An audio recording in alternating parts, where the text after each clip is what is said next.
Hello students, welcome back to your own learning platform Vedika commerce classes. आज इस class के अंदर हम एक इम्पॉर्टेंट टॉपिक लेकर आए हैं, that is guarantee to the partner of profit. अब किसी भी पार्टनर को आप एडमिट करके लेके आ रहे हो और उसको गारंटी दे रहे हो कि भाई हमें चाहे जितना भी लॉस हो या प्रॉफिट हो या जो भी हो, लेकिन तुम्हें हम इतना प्रॉफिट हर हालत में पे करेंगे। यही तो प्रॉमिस है, यही तो गारंटी है ना। तो गारंटी देने का मतलब क्या है कि फर्म को चाहे जितना भी प्रॉफिट हो, चाहे कम हो या ज्यादा हो, एक किसी पार्टनर को आप एडमिट करा रहे हो और उसको ये गारंटी दे रहे हो कि उसको मिनिमम अमाउंट ऑफ प्रॉफिट दिया जाएगा।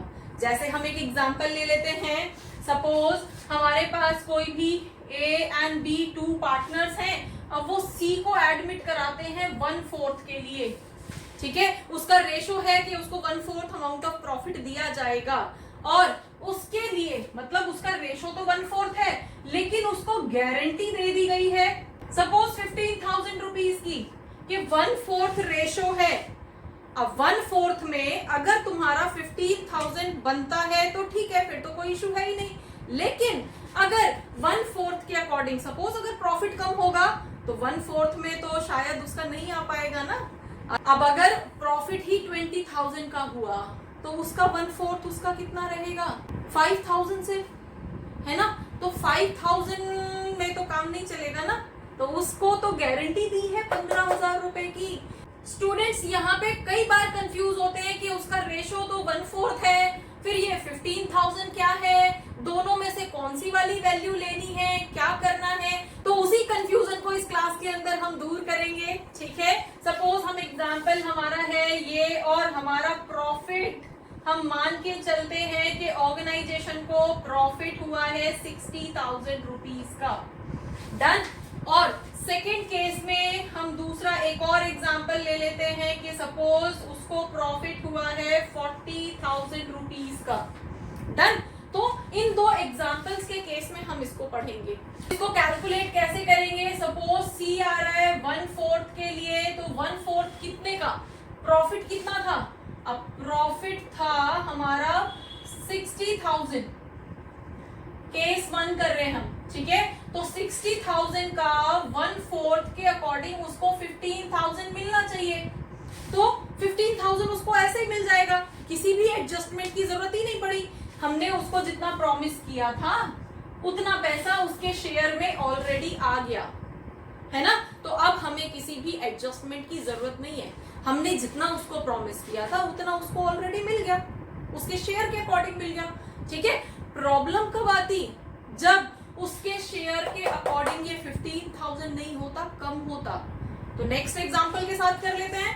नेक्स्ट एग्जांपल क्या है, अगर हमारा जो प्रॉफिट है दैट इज 40,000 रुपीज, तो 40,000 के अकॉर्डिंग उसके हिस्से में जो सी का प्रॉफिट होगा, सी के हिस्से में प्रॉफिट आएगा 1/4 ऑफ 40,000 रुपीज। इसके अकॉर्डिंग तो 10,000 रुपए आ रहा है उसके हिस्से में, है ना, 10,000 रुपए। और उसको प्रॉमिस कितना हुआ है 15 का, तो अभी कितने का गैप आ रहा है, 15,000 उसको प्रॉमिस किया था और 15,000 में से 10,000 रुपीज ही उसके शेयर में आए हैं, ठीक है।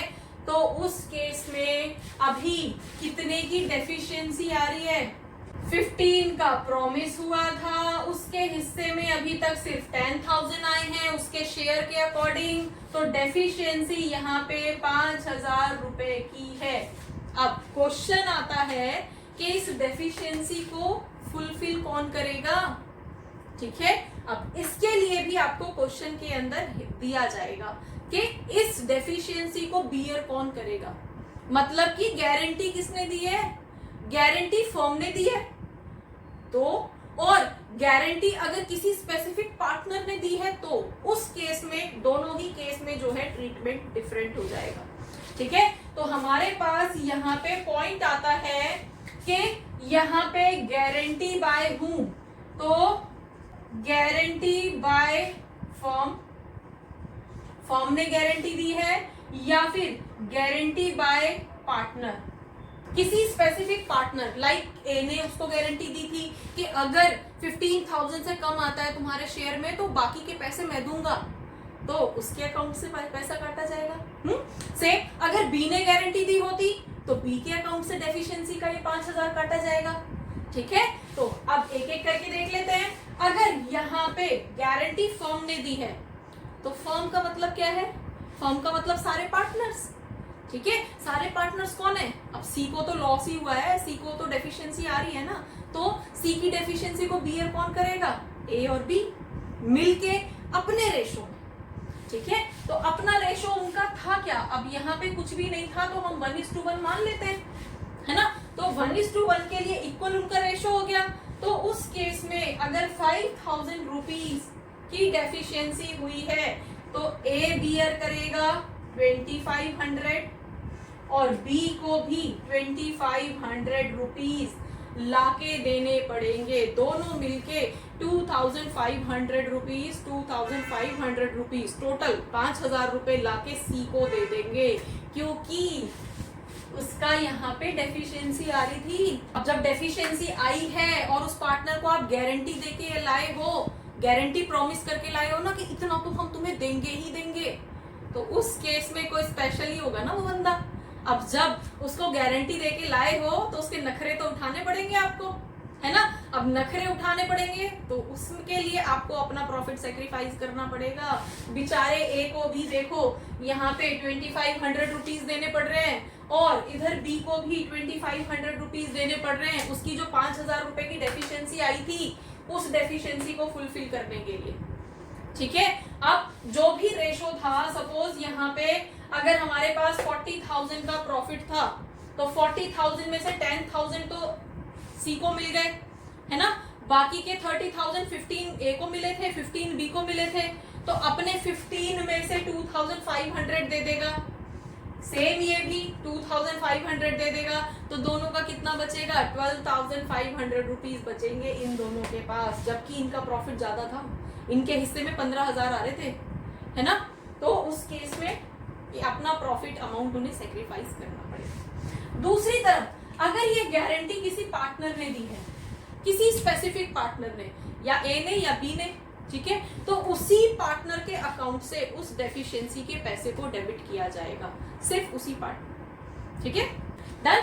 तो हमारे पास यहाँ पे जैसे कि अभी अगर हम इसी प्रॉफिट के अकॉर्डिंग कैलकुलेट करते हैं तो सी को मिल गए थे 10,000 रुपीज, ए एंड बी को मिलेंगे बचे हुए 30,000 का आधा आधा, तो 15,000 इसको मिल रहा था, 15,000 इसको मिल रहा था। डन। तो इस केस में तो 2,500 दोनों ने मिलके दे दिए, दोनों पे इक्वल बर्डन आ गया। लेकिन यहाँ पे अगर हम मान के चलते हैं ए ने गारंटी ली है तो सिर्फ ए के अकाउंट से काटे जाएंगे, अगर बी ने गारंटी ली है तो पूरे के पूरे 5,000 रुपए बी के अकाउंट से काटे जाएंगे।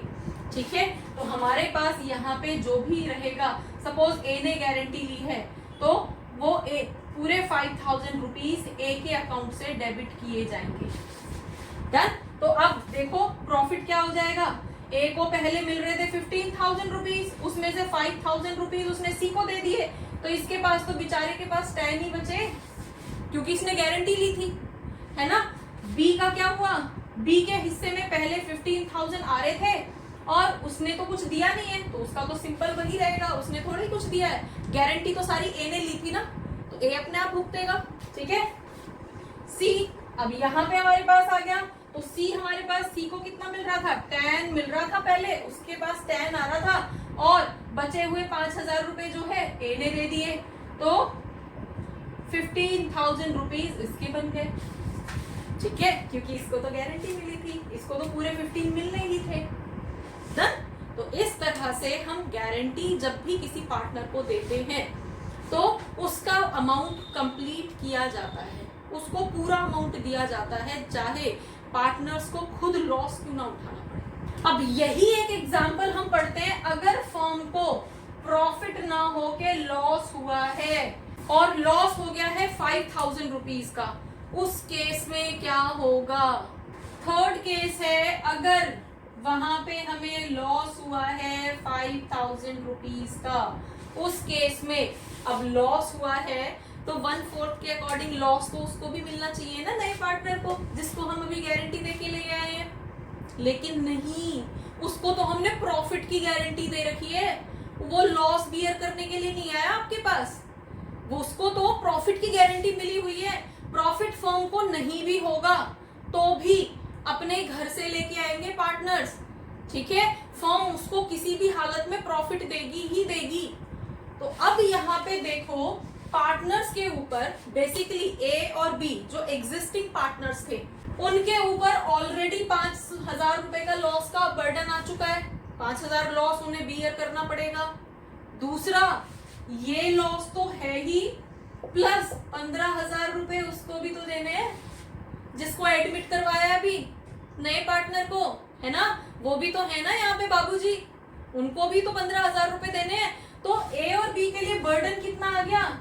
20,000 रुपीज का बर्डन आ गया। किसके ऊपर? ए और B will share the loss of 20,000 rupees. समझे? तो अगर फर्म को लॉस होता है तो भी उस लॉस को भी एग्जिस्टिंग पार्टनर बियर करेंगे, और जो न्यू पार्टनर को गारंटी मिली है उसको भी ये लोग पे करेंगे। इन लोगों को पे करना ही करना है। अगेन क्वेश्चन आता है कि गारंटी किसने दी है? अगर फर्म ने दी है, अगर हमारी ये गारंटी बाय फर्म है, तो फर्म है तो इस पूरे रेशो को दोनों पार्टनर्स मिलके बियर करेंगे। सपोज इक्वल रेशो था तो ए के अकाउंट को डेबिट किया जाएगा 10,000 से, और बी के अकाउंट को भी डेबिट किया जाएगा 10,000 से। उसके 20,000 रुपए का लॉस हो गया एडजस्ट, क्योंकि 5,000 के अकॉर्डिंग आधा आधा लॉस आया था, और इधर इसको 15,000 देने थे, उसका आधा आधा इसको इन दोनों को बियर करना पड़ेगा। तो टोटल 10,000 रुपीज जो है दोनों के ऊपर लाइबिलिटी आ जाएगी बेचारों पे, ठीक है। दूसरी तरफ अगर ये गारंटी किसी पार्टनर ने ली है, अगर हम मान के चलते हैं कि ये गारंटी जो है ए ने ली है, 15,000 रुपीज की गारंटी जो है ए ने ली है, तो यहाँ पे कैलकुलेशन चेंज हो जाएगी बच्चे। देखो, अगर लॉस के थे, लॉस हुआ था हमें 5,000, तो लॉस हमारा 5,000 था, तो ए के हिस्से में आए थे 2,500 का लॉस, और बी के हिस्से में भी 2,500 का लॉस, ठीक है। दूसरा, जो गारंटी का पैसा है वो तो सिर्फ ए बियर करेगा, वो सिर्फ ए बियर करेगा। तो अब देखो, ए के अकाउंट को डेबिट कितने पैसे से करना पड़ेगा? ये वाला 15,000 पूरा का पूरा ए पे करेगा, तो 15,000 तो वो उसके पे करेगा, प्लस उसके हिस्से में जो 2,500 का लॉस आया था वो भी वही बियर करेगा।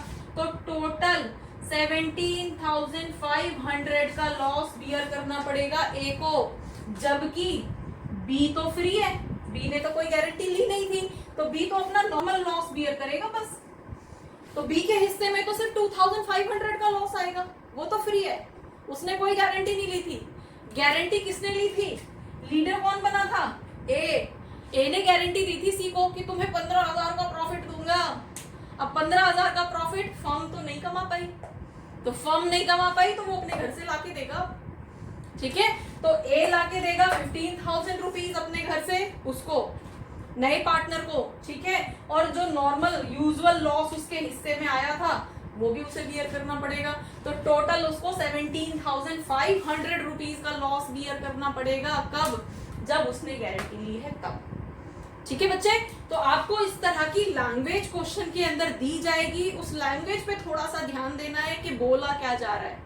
गारंटी फर्म ले रही है तो पार्टनर्स अपने प्रॉफिट शेयरिंग रेशो के अकॉर्डिंग उसकी गारंटी को भी फुलफिल करेंगे, ठीक है। उसको जितना प्रॉमिस किया था, जितने की डेफिशिएंसी आ रही थी, उस डेफिशिएंसी को उस रेशो में देंगे ही देंगे, दोनों मिलके बियर करेंगे, डन। लेकिन अगर किसी स्पेसिफिक पार्टनर ने गारंटी ली है तो सारा का सारा बर्डन उस स्पेसिफिक पार्टनर पे आ जाएगा, वो ही पे करेगा, उसी के अकाउंट को डेबिट किया जाएगा, डन।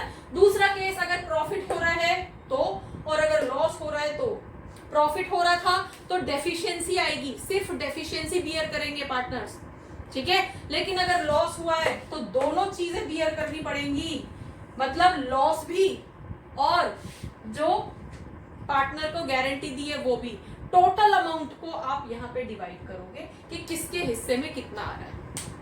तो hopefully guarantee to the partner कैसे किया जाता है, कैसे सॉल्व किया जाता है, क्या टैक्टिक्स होती है इसको सॉल्व करने की, और नॉर्मली बच्चे कहाँ पे कंफ्यूज होते हैं, आपको समझ आया होगा। For more keep watching, keep learning. Thank you.